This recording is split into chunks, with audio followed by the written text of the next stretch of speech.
Hey, what's up, everybody? Welcome to the Flame Entertainment and Sports. It's your boy Rob here. On this week's episode, we're going to be focusing on the NFL draft as we're officially 1 week away from things kicking off in Green Bay on next Thursday night. So, with that said, I'm going to be covering 15 different prospects on today's episode.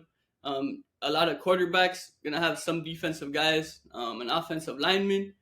And yeah, I'm super excited to get into it. Before we get started, as always, make sure to keep up with us on social media, on Instagram and TikTok at @theflame_ES. And yeah, with all that said, now let's get into our episode as we cover the 2025 NFL Draft. All right, guys, so now let's get into some NFL Draft talk. As I said in the intro, going to be breaking down 15 different players in this year's NFL Draft. Going to be grouping them in groups of five. 3 groups of 5. Going to be starting off with 5 guys that are some of the most talked about guys in this year's NFL draft. We're going to be starting off with Cam Ward, quarterback from Miami. Then we're going to move on to Travis Hunter, the corner/wideout from Colorado. Then we'll go to Abdul Carter, the edge rusher from Penn State. We'll go to Will Campbell, the left tackle from LSU. And then we'll finish off our first group of 5 with Michigan defensive tackle Mason Graham. So let's start off first with Cam Ward. So during the last college football season, we brought on our guy Paul a lot of times, and it was a very fun season, of course, for Miami. As a UM fan, it was the best season of my lifetime. Cam Ward was by far the best quarterback I've ever seen play at UM, and obviously you look at the numbers and everything he did in his lone season at Miami. It was obviously, one for the record books, and one that I think every UM fan will never forget. The season that Cam Ward led us to greatness. Ultimately, of course, we always want to win that championship. But at the end of the day, I believe this past season was a major step, towards getting to that championship sooner rather than later. With that said, this is not a UM episode, so let's get into Cam Ward. So the main word that I used to describe Cam Ward from the college football season to now in the draft process is composure. That's my favorite attribute, right, of Cam Ward. My favorite part of his game is his composure. Whether you're up 24 points or whether you're down 24 points, he's always going to stay calm and composed, cool and collected, whatever you want to call it. If he throws an interception, you see him go to the sideline. He's constantly studying his film during the game. And immediately, when he gets the opportunity to get the ball once again and, make up for that turnover, he more times than not executes and leads your team down the field to a scoring drive. Something else I really love about Cam Ward is his leadership. He leads by example on and off the field, whether it be being calm and composed, and that translating, to the guys as well. Off the field, but also on the field, his composure, his calmness, his confidence, his quiet confidence, if you want to call it that, it very much translated, at least in his lone season in Miami. So I feel like all these attributes are things you need at any position in the NFL, but specifically, of course, the quarterback position. And, Cam Ward right now is projected to be the number 1 overall pick, by the Tennessee Titans. And, if that is the case, if Ward is, to become the next quarterback of the Titans, I feel he's the right guy for a franchise that's, been looking for a franchise quarterback for a very long time now. I feel he could step into that role from day one. Obviously, like everyone else, there's going to be growing pains, but I feel like Cam Ward is built for this. I feel like he's built to be the face of a franchise, and especially a franchise that, I think is going to have more patience than maybe other ones will. Because they're nowhere near, competing for a Super Bowl. But this offseason has been a very under-the-radar type of offseason for Tennessee. I really love how they've added a couple veteran pieces to their offensive line, which was horrible last year. And, with that said, to talk a little bit about Cam Ward, a little more about Cam Ward. So I wrote down, I have a notebook here. Those of you watching on YouTube, you see it here. So here, I'm going to go through my notes here. So first off, Cam Ward, he's 6'2", 219 pounds, by the way. All the height and weight I got from Pro Football Focus, PFF.com. And then I noticed on NFL.com, they're different. Other websites, they're different. So I just went off PFF.com here So yeah, it says he's 6'2", 219 pounds. Some pros I wrote down. I already mentioned composure. I wrote here as well that composure translates to team success. I already talked about that. His ability to stay calm and focus in situations, and his leadership. I already covered all that. Now, talk a little bit more here and look at some more of my notes on Cam Ward. I also wrote another thing that stands out about him is his escapability. He's able to create extra time for plays to develop and allow weapons to continue to run routes. Obviously, that goes a long way. That helps all the weapons get open. Perhaps their original route didn't work out and they're completely covered. Because he's able to escape and create more time, they're able to run a different route and just keep going, and that also helps the offensive line as well. With all that said, the one downfall to me that Cam Ward really needs to improve on, specifically for the NFL, is he must learn to throw the ball away. It's better to live for another down rather than to force a turnover, whether it be an interception, a fumble, even a sack, a loss of 20 yards can make a huge difference in a game as well. That's the one thing I'm looking for Cam Ward to really improve on. But I don't think it's a major thing. So, that's the one thing I'm looking at, but I feel like it's a minor adjustment. And I feel like he'll realize that because at the end of the day, the NFL is a completely different beast than college is. And his offensive line in Miami this past season was absolutely elite. But, he didn't have the same caliber of pass rushers coming at him in college that he'll have coming at him in the NFL. These are the biggest, strongest guys coming with full force to completely destroy you. That's the one thing in Cam Ward's game that I'm looking for him to fix on and learn upon whenever he starts his NFL career now in the next few months. But with all that said, it is a minor adjustment, I believe, and I think Cam Ward will be completely fine. Now, let's move on to our second prospect of the episode, and that is Travis Hunter, the reigning Heisman Trophy winner, the elite corner, elite wideout from Colorado, 6'1", 185 pounds. The first thing I put here about Travis Hunter, by the way, I'm going to start off with my thoughts on him as a corner, then I'll transition into my thoughts on him as a wide receiver. So first off, to cover Hunter as a corner, the first thing I put was his high IQ. He's a very smart player, Travis Hunter. He has an amazing ability to read quarterbacks' eyes. I noticed that, that's the main thing that stood out to me. Obviously, I've watched his games over the last couple of years, but I really tried to, take the time to watch even more tape on all these guys. I tried to watch, their positive tape and their negative tape as well. But yeah, the main thing that stood out to me was his ability to read the quarterback's eyes. A lot of times, he was just completely focused on the quarterback. And at times it may seem like he's not fully focused on the receiver. I don't mind that. When you're a smart player, that's completely fine with me. I'd rather have the smartest guys than a guy who's just like focusing on the receiver and not even looking for the ball. That happens a lot with the cornerback position. So I love, his high IQ, then his athleticism. Another thing. Wait, get back to high IQ really quick. Another thing I wrote. So I wrote, ability to read quarterback's eyes. I talked about that. Another thing I put, he can be touchy, but he knows when and how to bump while avoiding penalties. That's another thing that goes into the aspect of his high IQ. Like he might, bump here and there. He might, grab your hand here and there. But what I noticed on tape is that he knows exactly when to do it. And basically it's when the referees aren't near him. Or it's kind of like a little sneaky thing that a referee will most likely not notice unless they're specifically looking at Hunter. So I thought that was really, really, noteworthy to talk about on here as well. The second aspect of his game as a corner that stood out is his athletic ability. He's able to make up for early missteps. There's a couple times on tape where I feel like he lost a step or two in the beginning. Like basically the receiver beat him out by 2 or 3 steps, but he's so athletic that his wingspan allows him to even if he is like off a couple steps from the receiver, his arms are so long and his reach is so long that he's still able to like create havoc, whether it be hitting the corner or, slapping the ball, picking up an interception. And, I wrote down here, able to make up for early missteps due to athletic ability and high IQ. And then the third point I want to talk about with Hunter as a corner is his elite catching ability. And obviously that comes from his elite play as a wide receiver. But it's just incredible to watch him like go for an interception. He literally like puts, those of you watching on YouTube, you see me doing a motion here. He literally, like, the way he looks at the ball, right, when it's coming to him as a corner is as if he's playing receiver. And obviously that's so rare to see because most of the time, right?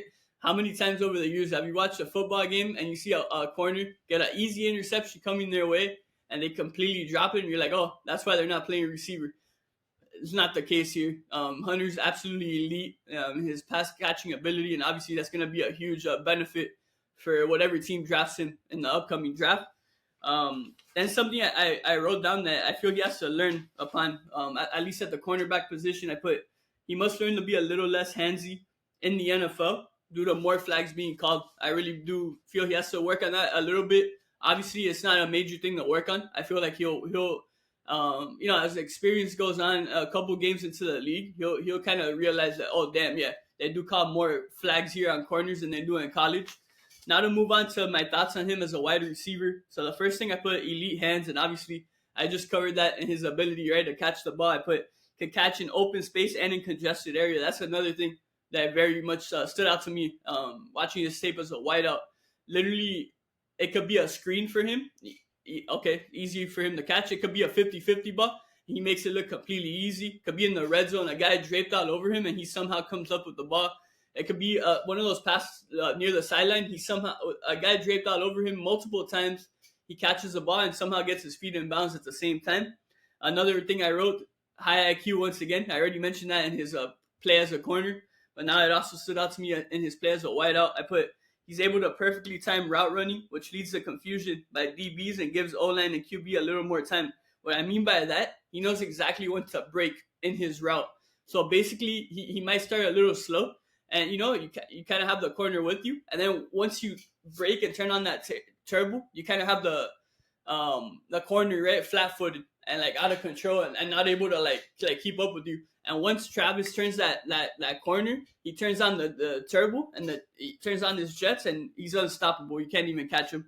That's another thing. His speed is absolutely incredible as well. Then the third thing I want to talk about here of Travis Hunter as a wideout. He's a jack of all trades. He's able to fit any role. I kind of mentioned that already in terms of like he's able to catch in any type of area. But yeah, what I wrote here, you could put him as an outside receiver, as a slot guy. You could even use him in the sweeps. I saw a couple highlights in his tape that, Colorado used him a couple times, end around sweeps. And you could even use him as a decoy on those sweeps. Like, let's say you put him in motion, you fake the handoff to him, and then another receiver who the defense isn't as focused on could be wide open for a deep pass. So, it's not only what he does with the ball, but it's also what he does without the ball. That's going to be a completely positive benefit to any team who picks up Travis Hunter. Another thing I wrote here, honorable mention, red zone threat. I feel like he's going to be a complete mismatch nightmare in the NFL as a red zone threat. Even let's say there's a team who gets him and they primarily want him as a corner. I feel like you could, if you want to do that, put him as, your number one and number two corner. You could also use him in offense in that case as your primary red zone threat. He's going to definitely be a mismatch nightmare, and a lot of it goes back to what I said. So many highlights of him, like with a corner draped all over him, and he's somehow able to come up with the possession. And I put, literally mismatch nightmare. Elite at starting outside and ending inside. That's another thing in the red zone. There's a couple highlights I saw that he, those plays where the receiver starts on the outside, and it's kind of like a pick type of play, and then you transition into the inside, and you're wide open for a touchdown. He's great on those as well, and I know a lot of NFL, play callers like receivers were able to execute that for them. And then one more thing here, I put he'll open the rest of the field for the offense, and I think that's completely after everything I've said, I think that completely makes sense. Honestly, like he's gonna be most of the time he's gonna be the main focus of the defense, and therefore that's gonna lead to the other receivers getting more opportunities, less coverage on them, the tight ends, the running backs, whatever it may be. And then I also put will take majority of attention from defenses, which will lead to more opportunities for other weapons. I also wrote down his breakability and escapability. I put showed great ability to break tackles. Yes, the NFL is tougher, but important to note. So yeah, that's something I very much noticed, and it makes sense. Guys kind of bounce off of him, but it makes sense because at the end of the day, he knows the perspective of a defender, being that he is a defender and playing that exact position of quarterback. So I feel like when a guy's coming to tackle him, he kind of just has that mindset. He knows how they're going to try to tackle him. So he kind of knows how to adjust his body and how to avoid these hits. So Really, the main thing too is that versatility, man. The fact that he's elite at corner and wideout, and it's looking like that's really what he wants to do in the league. He wants to really be a pioneer in this, maybe the Shohei Ohtani, right, of the NFL, where he's able to compete at an elite level at the cornerback position and the wideout receiver position. Now we're going to move on to our third prospect of the episode, and that is Penn State edge rusher Abdul Carter, 6'3", 252 pounds. Number one thing that stood out to me about Carter, he keeps going and does not give up on plays. I saw multiple times he's rushing in, he misses the quarterback, but his motor never stops. He keeps on going. He tries to get that second chance tackle. He has a lot of second opportunity plays because of his effort, and that greatly always stands out to me when I see a player like that in whatever sport, not just in football. When I see that extra effort and you never give up and your motor keeps going, I want you on my team. And the second thing that stood out, elite timing. When I mean that, as a pass rusher, he knows exactly when to make his move to the outside and get past the offensive lineman. I noticed it multiple times watching his tape. He knows exactly how to perfect the timing. So a lot of times, the first couple of seconds, he'll start slow. So then the offensive lineman is just in front of him. And then all of a sudden, once he makes his move and he turns that corner, usually the offensive line is off balance or they can't keep up with his speed and his ability to just edge the corner and put on the turbo jets, So that greatly stood out, that elite timing from Abdul Carter. And obviously, a quick little note here, since he is a pass rusher, you go back to the Super Bowl. What was the bread and butter and, the main recipe for success for Philly? Their pass rushing department was absolutely incredible. They got a Super Bowl record, I think second most sacks in Super Bowl history, like 7 or 8 sacks. And I think you're going to see little by little in this draft, pass rushers are going to be more appealing to teams after seeing what Philadelphia just did to Kansas City in the Super Bowl. The third thing that stands out about Abdul Carter for me is high IQ. And it goes back to, you could go back and reference back to my previous point of his elite timing. In order to have that elite timing and knowing how to perfect that, and when you have to break and rush to the quarterback, that all goes back to intelligence at the end of the day. And Abdul Carter is a very high IQ pass rusher coming into the NFL. The fourth thing, elite athleticism. That's another thing I noticed. He's one of those pass rushers that he's kind of like, I call him like a Jason Taylor, Greg Russo, Jalen Phillips, where they're big guys, obviously, big body guys, super tall, but they're like, somehow they're super athletic at the same time. They're as athletic as a wideout or a running back. That's something else that stood out to me about Abdul Carter. And I feel a lot of times he's going to wreak havoc with his ability to block passes at the line of scrimmage as well. I could see him being one of the top leaders already in his rookie season in terms of defensive linemen batting down passes and even leading the interceptions, whether it be him catching or him tipping the ball and another defensive player on his team, capturing the interception. Then the fifth thing I wrote down, he's a game wrecker. When I mean game wrecker, I think of Micah Parsons. I think of T.J. Watt, Nick Bosa. He's one of those extra special pass rushers that could completely destroy the opposing team's game plan. It could give the opposing offensive coordinators nightmares, and opposing offensive coordinators are not going to get a lot of sleep when they're game planning for a matchup with Abdul Carter. All right, guys. So a couple other key points I want to finish off here regarding Abdul Carter. So I wrote down here a little side note, right? He has the ability to play on the interior of the line as well. So to give you an example, right? The New York Giants, right? They're picking number 3, and a lot of people have them taking Abdul Carter. And I know there's some people who are questioning it, and they're like, "What? You guys already have, Brian Burns. You have Kayvon Thibodeau." First of all, once again, to go back to my example, right, of the Super Bowl and what the Eagles were able to do with their pass rush, you can never have enough pass rushers, and the Eagles proved that, this past February with what they did in that Super Bowl against the Chiefs. With that said, for a team like the Giants, to talk about this really quick. So Carter, he does have experience on the interior of the line. I believe he played multiple seasons prior to him being a pass rusher. He played in the interior of the line for Penn State. So he has that versatility. So with that said, if the Giants do end up, deciding to select him with that third pick, I could easily see a scenario where, obviously they'll prefer to have him on the edge for many snaps, but he's shown that versatility and experience that he has already. that he's also able to play on the interior. So if you want to leave Thibodeau and Burns on the outside, and you want to have Cryer with them on the field, you can put them on the inside, and the three of those guys are all wrecking havoc, right, at the same time.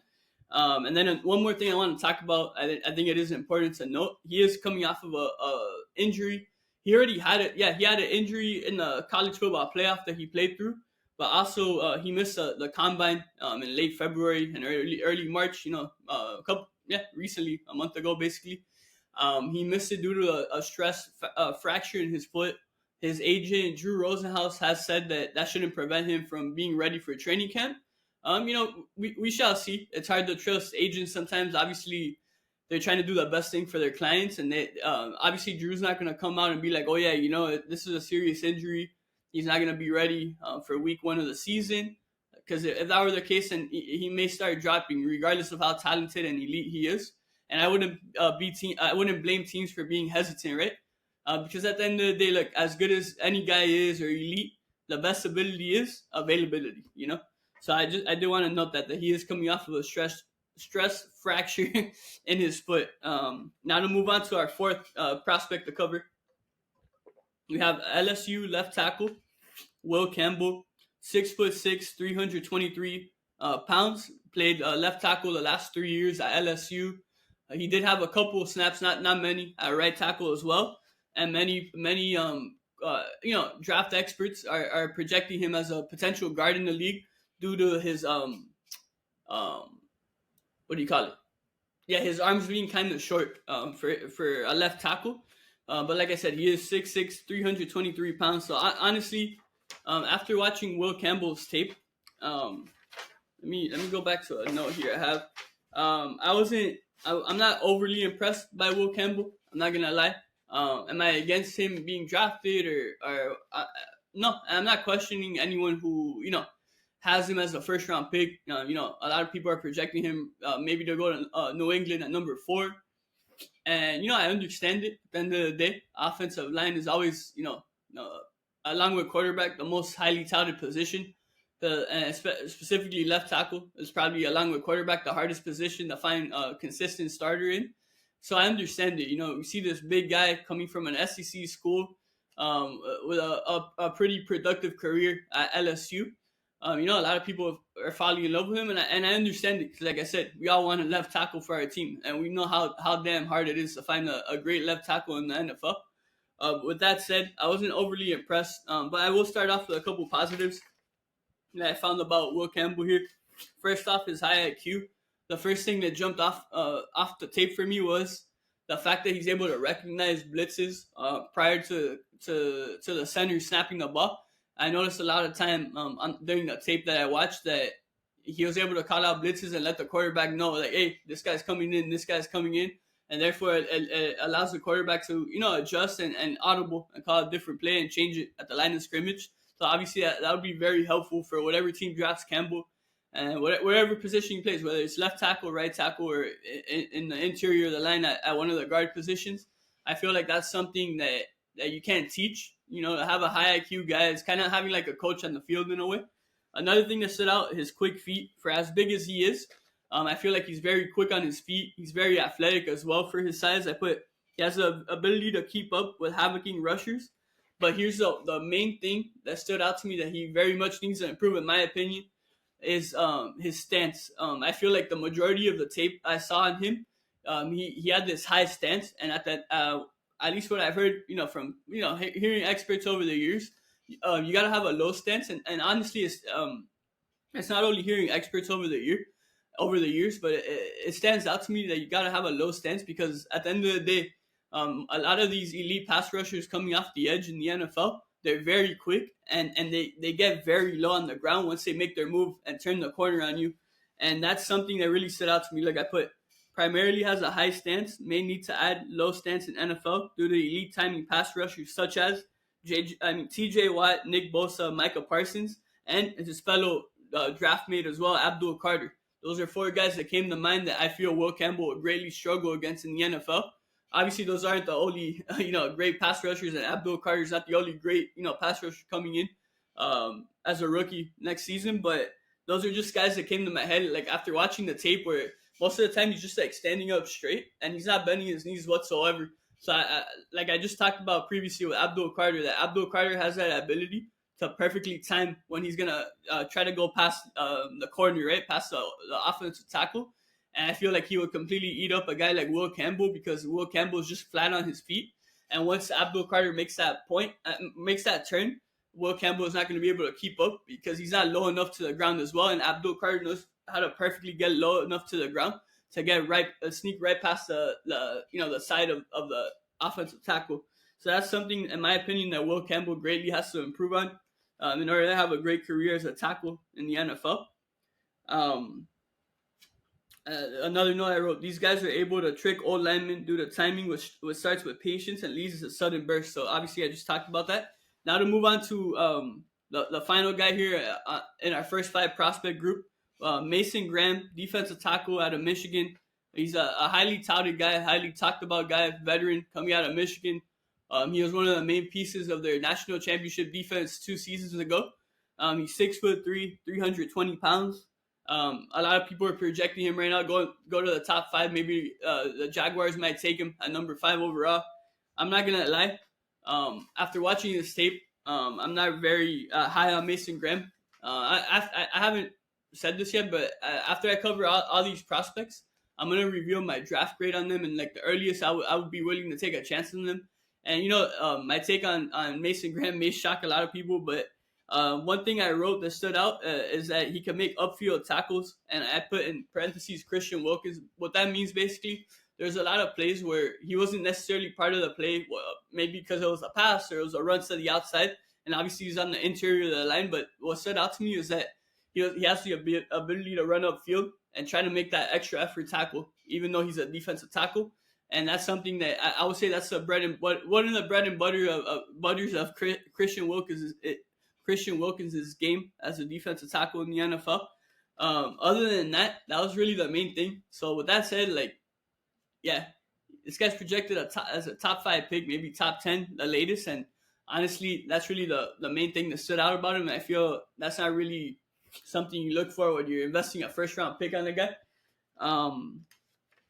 Another note I wrote here about Mason Graham, I put, you may need to improve on putting hands up during dropbacks to impact the ball. Yeah, so this is something I feel that could maybe elevate his game.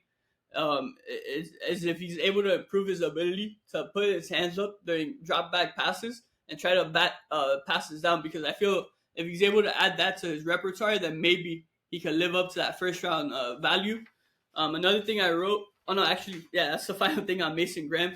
So with that said, once again, recap the first 5 guys that we covered on here: Cam Ward, Travis Hunter, Abdul Carter, Will Campbell, and Mason Graham. So now I'm going to give my draft grade, or the earliest I would take these guys in the draft. I'll start off with Cam Ward. First round, I'll take him. Travis Hunter, first round. Abdul Carter, first round. And now the next 2 is where it gets tricky maybe for some people listening. Will Campbell, the earliest I'll take him is in the second round. I wasn't very much impressed by Will Campbell. The way he's talked about is like an elite O-lineman that could potentially be like a decade-long left tackle cornerstone for a franchise. I really didn't see it on tape. The earliest I'll get him is second round.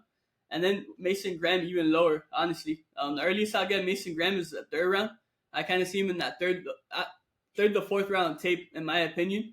Now to move on to our second group of guys here that we're going to cover on this NFL Draft Focus episode, as we're officially 1 week away, and I cannot wait for the 2025 NFL Draft. So now to transition, we're going to cover 5 quarterbacks. Of course, we already covered one in Cam Ward. Now we're going to transition to Shedeur Sanders, Kyle McCord, Jaxson Dart, Jalen Milroe, and Tyler Shough. So first off, I want to start off with Shedeur Sanders. I'll say he's arguably the most controversial player in the whole 2025 NFL Draft. Of course, the son of Deion Sanders started his college career with his father at Jackson State.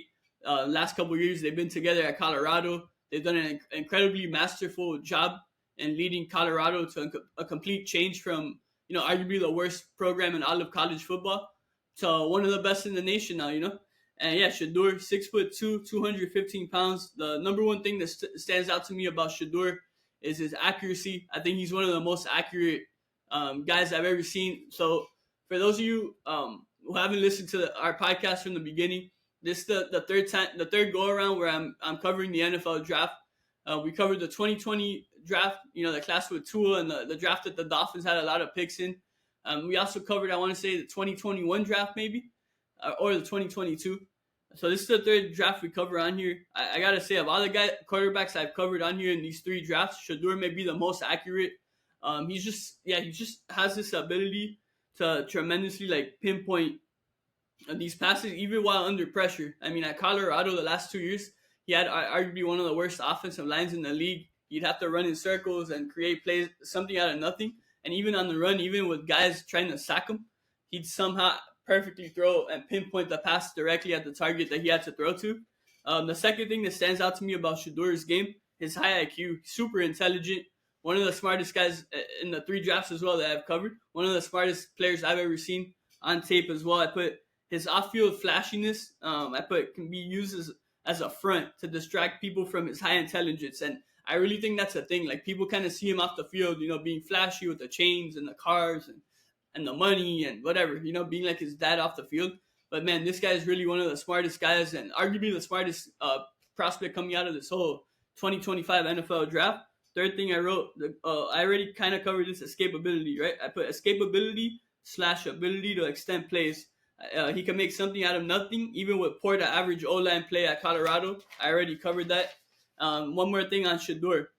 He may have, it's kind of just like Cam Ward. There's one adjustment I want to see him go through in the NFL.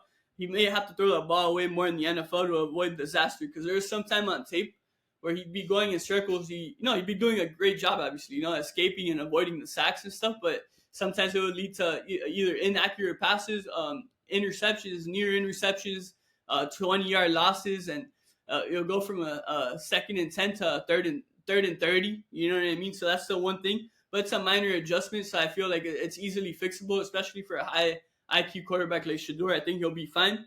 Next quarterback I want to cover on here, probably a late round guy for many people. I was intrigued by him after watching him a couple games at Syracuse this past season. Kyle McCord, 6'3", 220 pounds. Like I said, out of Syracuse, spent his previous years at Ohio State, transferred into Syracuse this past season. And Syracuse had a great season. I believe they went 9-3, I want to say. So a couple key points here about Kyle McCord.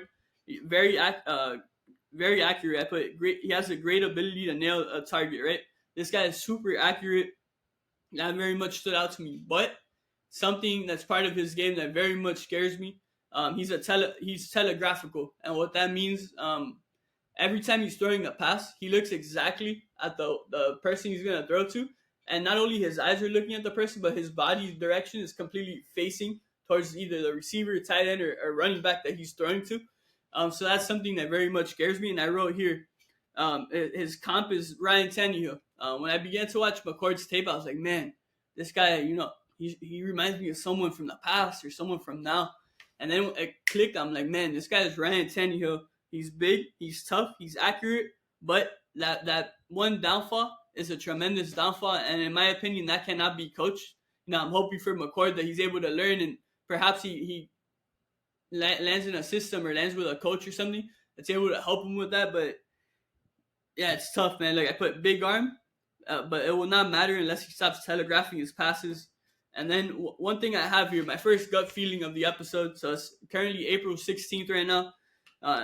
As of April 16th at 7:50 p.m. Eastern time, my gut feeling, Philadelphia may take a chance on Kyle McCord. Obviously, on day 3, they're not looking for a starter, but he could learn, perhaps behind Hurts for a couple years. And then I also wrote Pittsburgh may also take a late flyer on Kyle McCord if they don't, draft a quarterback early in the draft. And now to move on to another quarterback who was highly talked about, most likely going to be a first-round pick, Jaxson Dart, the quarterback out of Ole Miss, 6'2", 225 pounds. A couple things here I wrote about Jaxson Dart. He could fit the Sean McVay system perfectly. I want to shout out Mel Kiper Jr., the longtime draft expert and analyst from ESPN. I think he absolutely nailed this take. So he has the Rams taking Jaxson Dart with the 26th pick in his final mock draft. And literally, I put success in Kiffin's system, right? So he was coached by Lane Kiffin at Ole Miss, who was one of the best offensive minds in all of football. I feel like his success in Kiffin's system may intrigue Sean McVay. I also wrote Stafford is towards the end of his career. So I feel like it could be an ideal fit because I feel like a guy like Jaxson Dart, he's going to need a year or two, maybe even 3 years to really develop. Someone I really thought of here was also like a Jordan Love type of thing where, he needs a couple years to develop. Obviously, Love, right? Developed behind Aaron Rodgers and it's worked greatly so far, right? 2 years in for the Green Bay Packers. I feel like if the Rams are able to land Jaxson Dart and have him develop behind Stafford for a couple years and in Sean McVay's system, I feel like that could be a nightmare scenario for the rest of the league going forward in the near future. A couple other things I wrote about Jaxson Dart. He's accurate, he's mobile, but to go back to my point of needing a year or two, he's raw. But with that said, I think with the right system, with a guy like Sean McVay, I think he could greatly thrive in the near future in the NFL as a starting quarterback. Another gut feeling or prediction here as of April 16th, 7:52 p.m. Eastern Time. I feel that ultimately a team is going to reach for him. And with that said, I hope if a team does reach for him, I hope that they're not like trying to rush him and that they're patient. I feel if they rush him, they could like easily ruin his career. So we'll see what happens with Jaxson Dart. Now to move on to our next quarterback, we have Jalen Milroe, the quarterback out of Alabama, 6'2", 225 pounds. The first thing I wrote about Jalen Milroe that stood out to me watching his tape is his high IQ. I thought he's very smart, and something that I absolutely loved about Jalen Milroe, he does not really force any errant throws. He's very careful with the ball. But with that said, something I did notice is that he kind of holds on to the ball too long. And also, in my opinion, he runs too much. Like, don't get me wrong, he has the ability to run. He's a huge specimen of a guy. He's a big body. But a lot of him reminded me of Cam Newton, and that kind of scares me. As good as Cam Newton's career was, obviously MVP, led his team to the Super Bowl and everything. His career was cut short because of all the big body blows that he took during his short career. And I'm scared that could happen with Jalen Milroe. So I'm hoping he lands in a system where they let him be a quarterback rather than a running quarterback. A couple other things I want to write about here. He's accurate. He may have to make quicker decisions in the NFL. And then I put, runs well, but Cam Newton-esque, which can shorten career due to many big hits. So I just talked about that. Yeah, and then my comp on him, Cam Newton / Jalen Hurts. I feel he could be similar to Hurts' trajectory if developed properly. So obviously the Eagles have done a tremendous job and showed tremendous patience and put the right pieces and coaches around Hurts to have him develop now as a Super Bowl winning quarterback and one of the rare elite quarterbacks in the NFL. Couple gut feelings here. As of April 16th, 7:54 p.m. Eastern Time, I put he fits the Steelers and Mike Tomlin perfectly. And then another thing of note, within the last week, he's been announced as a surprise draft room invitee. So there's going to be 17 guys in Green Bay for the draft, and he's one of them. Many people have had him, honestly, as a day 3 guy, so somewhere between the 4th and 7th round. And now that he's invited to the draft, it's like, wait, is one of these teams going to pull the trigger? And if any of these teams pull the trigger, I feel it could be the Pittsburgh Steelers. They're the main ones that stand out to me. Now the final quarterback we're going to cover on today's episode is Tyler Shough, the 25-year-old veteran quarterback out of Louisville. He's 6'5", 225 pounds. Something I wrote about him to start off here was Shough. He's accurate, has a huge arm, and he's a very deep throw threat, right? I put better. Okay, yeah. So to talk about his accuracy, huge arm, and his ability to make the deep throw. So honestly, Tyler Shough, in terms of what you want in a quarterback, a big arm, a tall guy, an accurate guy, he fits all those molds. With that said, something I want to see him work on is his decision making when he's under pressure specifically. I feel that's going to be essential in terms of how successful he is as a quarterback in the National Football League.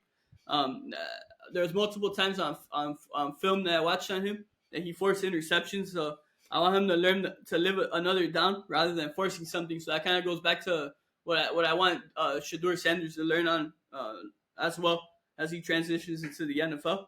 And then something of huge note here, I feel it's like the biggest red flag or asterisk on Tyler Shough coming into this draft.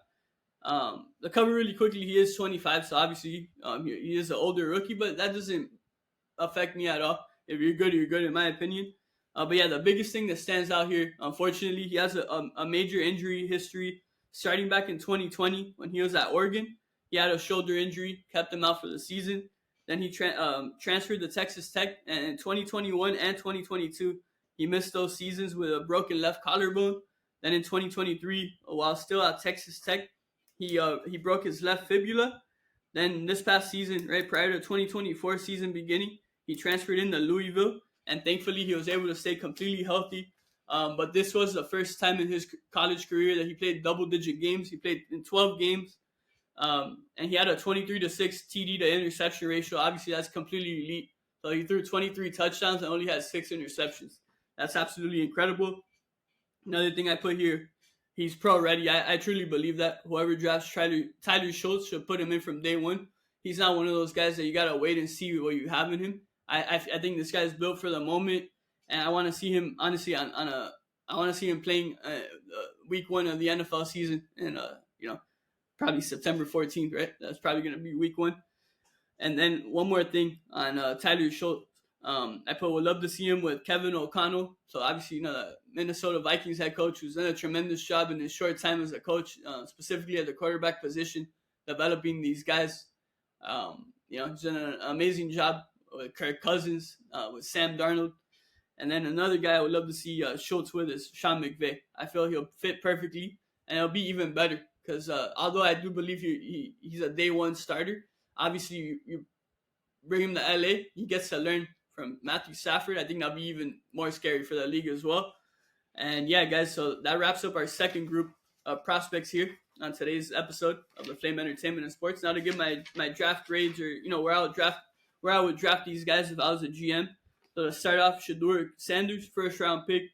Kyle McCord, late third. Honestly, he has all the tools, but that downfall of being a telegraphical passer scares the crap out of me, honestly, as a Dolphin fan. After having Ryan Tannehill here for 7 or 8 years, that was his biggest downfall. And unfortunately, I don't know if that's something you could coach or take out of someone in the NFL. Then Jaxson Dart, I have him as a mid to late second round pick. I did talk positively about him. I just feel like he's so raw. But ultimately, it's sounding like he is going to be a first round pick, perhaps even a top 10 pick. Then Jalen Milroe out of Alabama. The earliest I'll pick him is a late second round pick. Like I said, he was a surprise invitee to the NFL draft. And there's a lot of talk that perhaps the Steelers could pick him at 21. And then Tyler Shough, I have him as a first round pick. Like I said, I think that guy is ready to start from day one. I'm very high on all his abilities. Of course, to go back to Abdul Carter, who we covered earlier, the greatest ability is availability. And unfortunately for Shough, that's been the one downfall in his career. But to end on a positive note with Shough, his most recent season was his healthiest season, his most productive season, and he showed he played at an elite level for the Louisville Cardinals. All right, guys, so now to cover the final 5 guys on this week's NFL draft episode of the Flame Entertainment and Sports. We're going to start off at the running back position with Ashton Jeanty, running back out of Boise State. Then we'll move on to Quinshon Judkins, running back out of Ohio State. Then we're going to finish off with 2 elite tight ends, and Penn State tight end Tyler Warren, LSU tight end Mason Taylor. And then we'll round off with Georgia safety Malaki Starks. Let's start off first with Ashton Jeanty. So obviously Ashton Jeanty, one of the most highly talked about prospects in this draft, one of the most beloved college players within recent memory. Part of that Boise State team that made the college football playoff. One of the most focal points. Obviously the focal point on offense specifically. He's 5'9", 215 pounds. I absolutely love this guy. He's one of my favorite college football players of all time. He's elite at breaking tackles. He's Derrick Henry-esque. He's a bulldozer. He has a high motor. This guy does not stop running. He breaks 3 or 4 tackles. He keeps going. He doesn't get tired. He has tremendous stamina as well. I didn't write that down, but that's something in Ashton Jeanty's game that stands out. He has tremendous patience. He knows exactly when to make his move.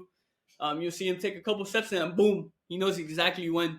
And he completely defools defenders. And not only that, even if he doesn't full defender, it's hard for them to take him down regardless. He opens the field for the pass game. I put example play action.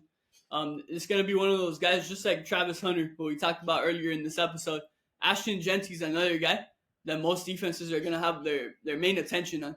And at the end of the day, it's going to open the field, right? For that passing game, for the receivers, for the tight ends, for the quarterback. It's going to be not just what he does on the field, but same thing as Travis Hunter's. Just him, his presence on the field, Ashton Jeanty, is going to be a tremendous help for whichever team ends up drafting him in the NFL draft. Another thing to talk about here, he takes almost full focus of defense. Okay, I just talked about that. I put opens field for the rest of offense. Okay, so I just covered that. Something of note here, right? So I don't believe in drafting running backs in the first round. I really don't believe in that. But he is a rare exception. I put he's elite. He's a game changer. And to go back to that Derrick Henry comparison, Ashton Jeanty is a franchise changer. Look what Derrick Henry did in his time with the Tennessee Titans. He completely changed that whole franchise's direction. They went to the AFC Championship game. They were a perennial playoff team for how many years in a row? And Derrick Henry was one of the main pieces of that puzzle alongside head coach Mike Vrabel. I very much believe Ashton Jeanty is that same type of guy. This guy's going to be a franchise-changing player in the National Football League. Whoever takes him, congratulations, because you're getting one of the best prospects to ever come out of college football and into the NFL. Now, talk a little bit more here. I'm absolutely, look, I have literally 3 pages full of notes on this guy. I love Ashton Jeanty, man. So I put, he's an ideal fit. Look, as a Dolphin fan, you guys see me here on YouTube, repping the Fins as always, wearing a little, jacket here of the Fins. Let me go back. I put, he's an ideal fit next to Devon Achane. Obviously, best offensive player in the Dolphins last season, Devon Achane. He's a speedster. He's an elite pass-catching running back, probably the best pass-catching running back in all of football. And just imagine you have Achane's speed and his elite pass-catching ability alongside Jeanty's untackleable ability. I know that's not a word. I made it up here. And Ashton Jeanty and Derrick Henry should be the pictures you see when you look up untackleable on Google.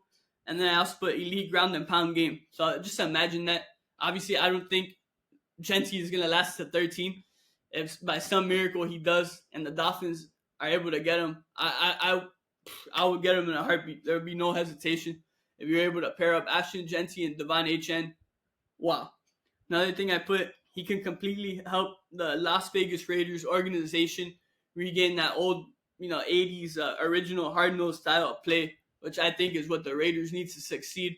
My whole lifetime, the Raiders have been horrible, and I think Ashton Jeanty could be the guy to turn this all around and to get them back to their true identity, being that nasty ground and pound trenches type of team.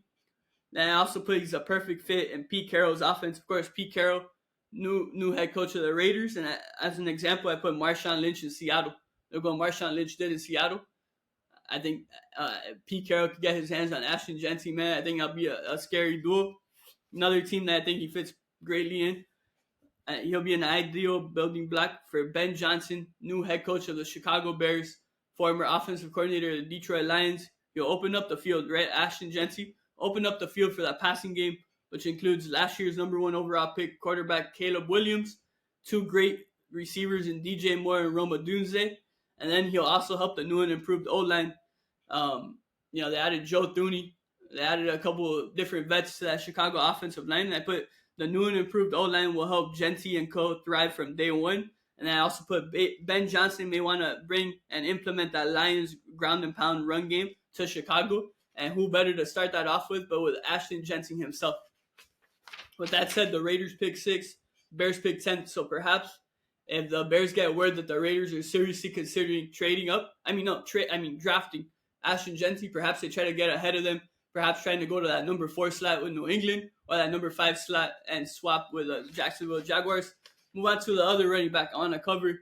This is more of an under-the-radar type of guy. He wasn't the primary back for Ohio State. He was their secondary back. But I think he made a huge statement and a huge name for himself in the national title game. And I'm talking about Quinshon Judkins, running back out of Ohio State. 6 foot, 219 pounds. He's a tough physical runner.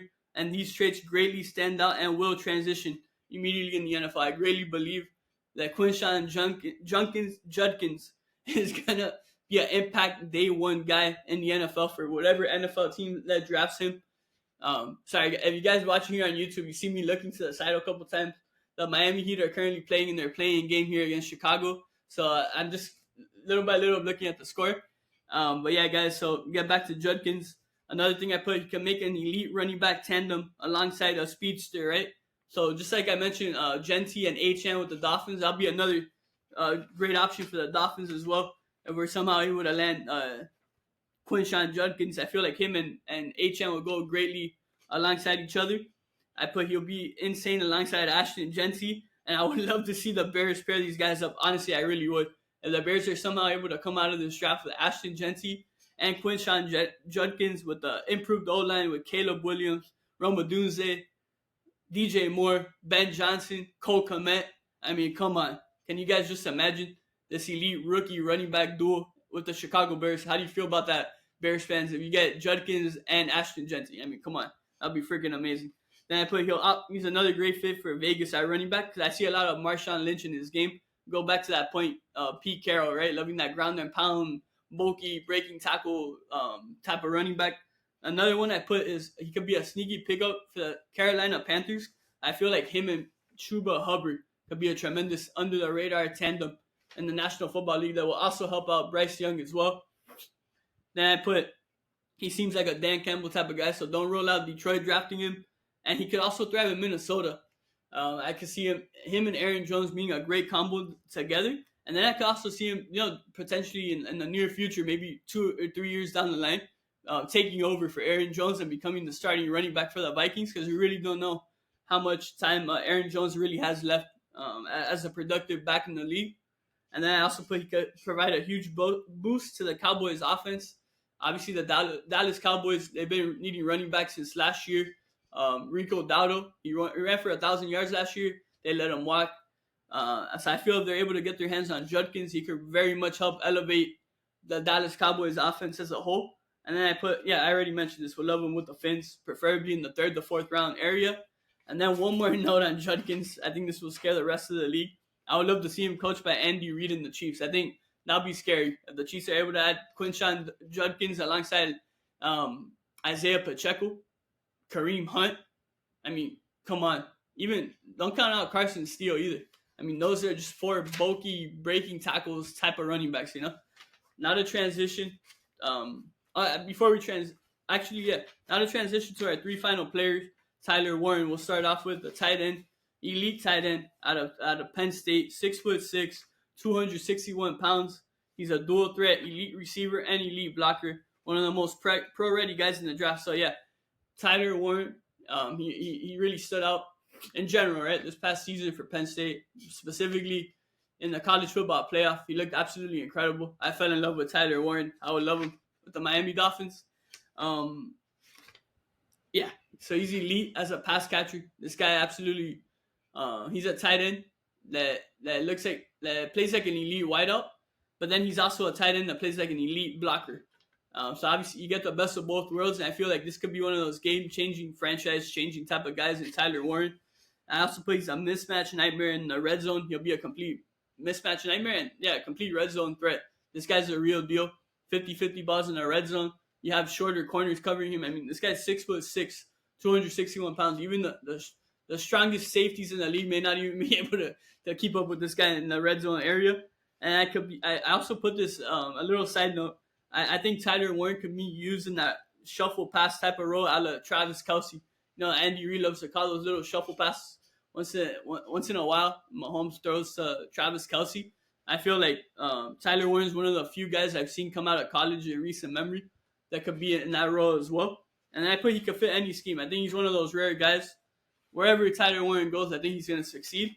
Now to move on to our second tight end of the episode, a local guy, the son of my favorite player of all time, Mason Taylor, son of Dolphins legend, one of the great pass rushers, Hall of Fame pass rusher, Jason Taylor's son. Mason Taylor, 6'5", 255-pound tight end out of LSU. He's an elite pass catcher, just like Tyler Warren. I mean, you look at Mason Taylor, he gives me some, Travis Kelce / Mike Gesicki type of vibes.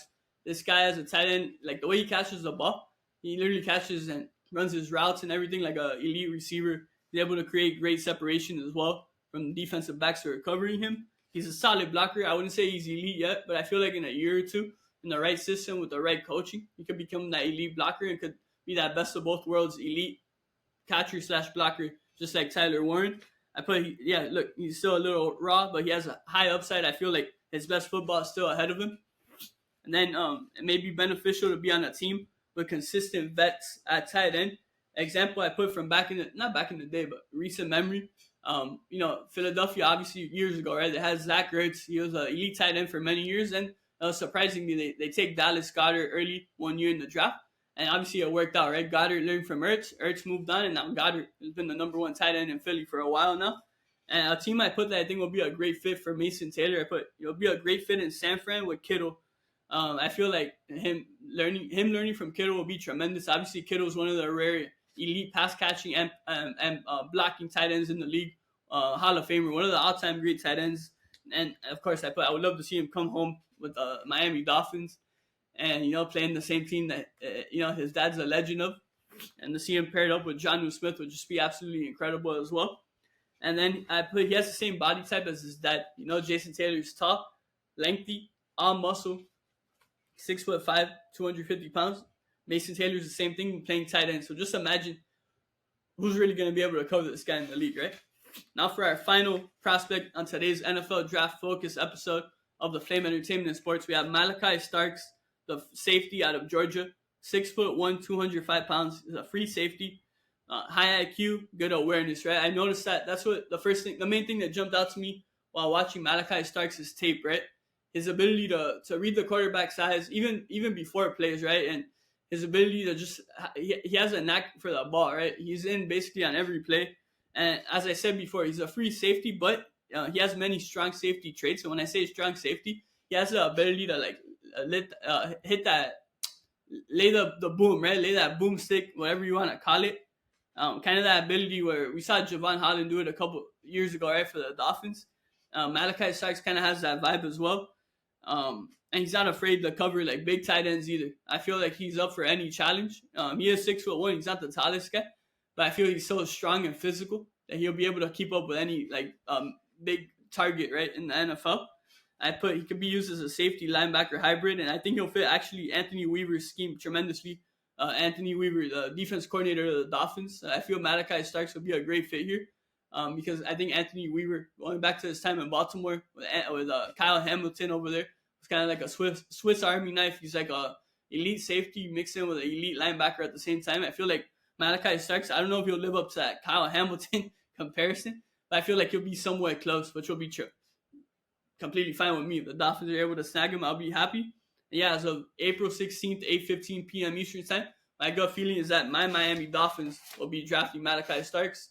You see it here once again, YouTube, Malaki Starks. I'm wearing that Dolphin merch right here, and if he becomes a member of the Fins, I'll be super happy. And now to give my grades in terms of where I would draft these final 5 guys here. So to start off first with Ashton Jeanty, running back from Boise State, of course, first round pick. Quinshon Judkins, the earliest I'll draft him is late second round. Now to move on to the tight ends of the episode. Tyler Warren, first round pick, definitely. Mason Taylor, the earliest I'll draft him is mid to late first round. Then Malaki Starks, a definite first round pick. So yeah, guys, that's gonna wrap up our NFL draft based episode. I know it's been 2 weeks in a row now with no entertainment. I never really put out that White Lotus season finale recap. I watched the episode, but I just really wanted to focus on the NFL draft with us being a week away from it. And I feel like it's something people want to hear me talk about, and it's something I very much enjoy talking about as well. But yeah, if you guys want me to cover any other prospect prior to next Thursday's NFL draft beginning, make sure to hit us up on Instagram and TikTok at @theflame_ES. DM us, send us a comment, whatever it may be, and we'd love to talk about whatever other prospect you're interested in hearing. And if you have different thoughts on any of these guys we covered today, please let us know as well. So yeah, I hope you guys enjoyed, us covering Cam Ward, Travis Hunter, Abdul Carter, Will Campbell, Mason Graham, Shedeur Sanders, Kyle McCord, Jaxson Dart, Jalen Milroe, Tyler Shough, Ashton Jeanty, Quinshon Judkins, Tyler Warren, Mason Taylor, and Malaki Starks. 15 guys right there. Remembered most of them top of my head. Some of them I had to look up, obviously, because that's a lot of guys to remember. But yeah, with all that said, guys, I hope you guys enjoyed this NFL draft episode. Make sure, once again, to keep up with us on Instagram and TikTok at the flame_ES. Fins up. Until next time, everyone, take care.